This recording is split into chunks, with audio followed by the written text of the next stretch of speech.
Tonight, you reach out and flip a switch. Light floods the room in an instant. You don't even think about it. But for 99.9% of human history, that simple switch never existed. When the sun went down, your ancestors didn't just get darkness. They got total, terrifying blackness. They couldn't see their own hand in front of their face. No candles, no streetlights, nothing. Most people assume they simply slept through those endless dark hours. They were dead wrong. Because the night was not empty. It was not just a long stretch of silence before morning. For most of human history, the night was another world entirely. A world without streetlights, without glowing windows, without phones beside the bed, without the soft hum of electricity. And inside that world, the human mind behaved very differently. To truly understand why this happens, we must go back. Roughly 1 million years ago, deep inside Wonderwerk Cave in South Africa, our ancestors did something no creature had ever done before. They tamed fire. Before fire, they were prisoners of the sun. When darkness fell, terror came with it. Leopards, hyenas, and wolves could see perfectly, while our ancestors were almost blind. Any movement in the black void meant becoming food. The night was not a peaceful time for rest. It was a battlefield where survival hung by a thread. Our ancestors lived in constant fear, knowing that one wrong move could mean the end of their life in an instant. But here's what's truly mind-blowing. Fire didn't just keep them warm. It completely rewrote the rules of the night. A single, carefully tended campfire created a glowing circle of safety roughly 30 feet wide. Inside that circle, life, warmth, protection, connection. Outside that circle, death. That boundary changed everything. A few steps inward meant warmth, faces, voices, and safety. A few steps outward meant teeth, silence, and the unknown. For the first time, darkness had a border. It was no longer an endless threat pressing from every direction. It became something humans could gather against. And once the body felt safe, the mind could do something it had rarely been allowed to do at night. It could relax. For the first time, our ancestors could sit safely in the darkness and do something no other animal could do. They could truly be together as humans, sharing thoughts, fears, hopes, and dreams under the stars. This glowing circle became the first safe space in human history, where the mind could finally relax and begin to create. The orange flicker of flames dancing on cave walls was the first screen humanity ever had. A moving wall of shadows, where memory became image and danger became story. For the first time in history, our ancestors gained something priceless: 2 to 4 extra hours every single night. Hours that pure survival had never allowed them before. And over hundreds of thousands of years, those stolen hours quietly reshaped what it meant to be human. They didn't just survive the night anymore. They began to use it. They talked. They dreamed. They thought together. In 2014, anthropologist Wiessner published her groundbreaking research in the Proceedings of the National Academy of Sciences. She lived for years among the Juhuan-Si Bushmen in the Kalahari Desert, one of the last groups on Earth still living the original human way. What she discovered was striking. During the day, roughly 80% of their conversations were purely practical. Where to find water? Which plants were ready to eat? Complaints about the heat. Arguments over tools and food. But the moment the sun disappeared and they gathered around the fire at night, everything changed. 81% of their nighttime conversations became stories.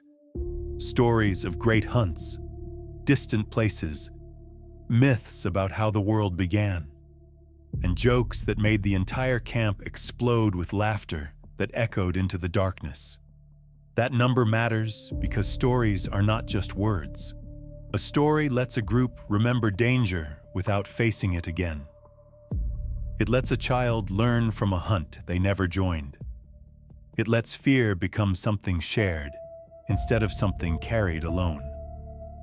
Around the fire, one person's mistake could become everyone's warning. One person's dream could become a myth. One person's memory could become part of the group. This is why nighttime conversation was not a small detail. It was one of the hidden engines of human connection. But the night held an even deeper secret. For most of human history, people practiced segmented sleep. The historian Roger E. Ekirch spent 16 years researching this. In his famous 2001 paper, he found more than 500 references to first sleep and second sleep in ancient texts, prayer books, diaries, and even Homer's Odyssey. They went to bed shortly after sunset, slept for about 4 hours, then naturally woke in the middle of the night. They stayed awake for 1 to 3 peaceful hours before returning to sleep until dawn.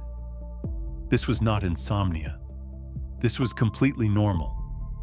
This was exactly how the human body was designed to rest for most of our evolutionary history. In 1992, psychiatrist Thomas Wehr conducted a groundbreaking experiment. He removed all artificial light from a group of volunteers for 1 entire month. Within just a few weeks, every single person naturally returned to this ancient rhythm of segmented sleep. Their brains produced significantly elevated levels of prolactin, the same hormone released during meditation and after orgasm. The volunteers described the experience as deeply calm, profoundly reflective, and incredibly peaceful. Many reported feeling more creative, more connected to their emotions, and more at peace with themselves than they had felt in years. This is the part modern people almost never experience. Not full sleep, not full wakefulness, something in between.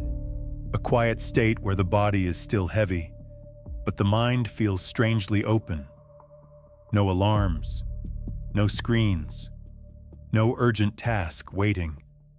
Just darkness, silence, and thought. For our ancestors, this was not wasted time. It was a natural chamber of reflection built into the night itself. Then we destroyed that ancient rhythm forever. It started slowly, but accelerated with shocking speed. In the 1600s, cities began installing street lamps to reduce crime. Cheaper candles became widely available to ordinary families. Gas lamps soon followed. And finally, in 1879, Thomas Edison introduced the electric light bulb to the world. Within 1 generation, the night as humans had known it for 300,000 years was gone. Today, we live in a world flooded with light.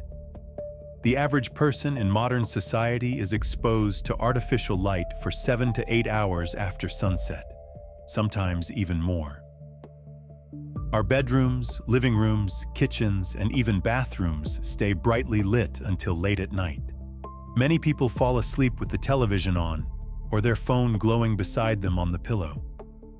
That harsh blue light from phones, laptops, tablets, and LED bulbs hits your retina and tells your brain it is still daytime.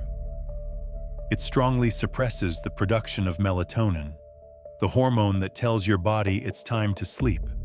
Even a small amount of blue light in the evening can delay melatonin release by 2 to 3 hours. Sleep becomes fragmented. Deep restorative stages are shortened.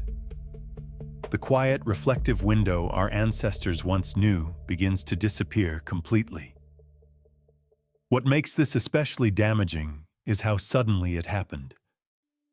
Our biology evolved over hundreds of thousands of years in natural darkness. In just 1 century, we completely rewrote the rules of night with artificial light. Researchers now link this chronic light exposure to higher rates of insomnia anxiety, depression, and even increased risk of certain diseases.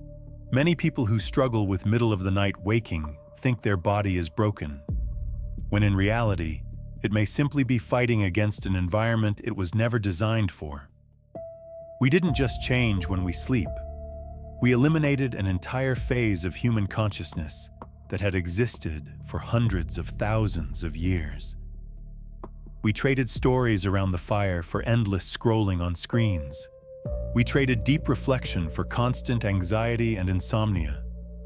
We traded natural darkness for a simple light switch that we flip without thinking, and most of us never even knew what we had lost. We go through our days feeling vaguely tired, strangely restless at night, and disconnected from something we can't quite name.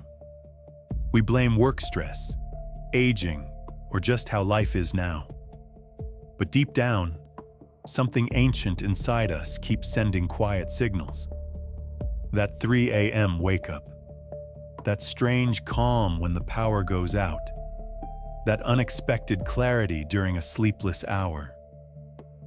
These are not random glitches. They are echoes of a rhythm our biology still carries from 300,000 years of human experience.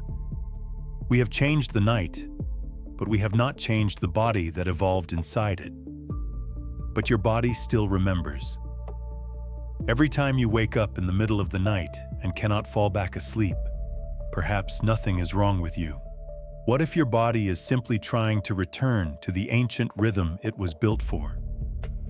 That quiet, wakeful window between first and second sleep is not a flaw.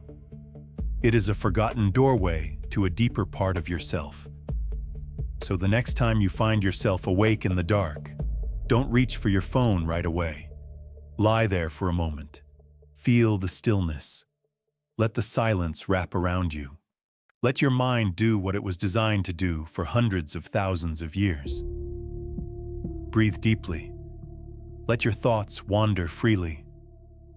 Allow yourself to reflect on your life, your dreams, your relationships, and what truly matters to you in this fast-paced modern world.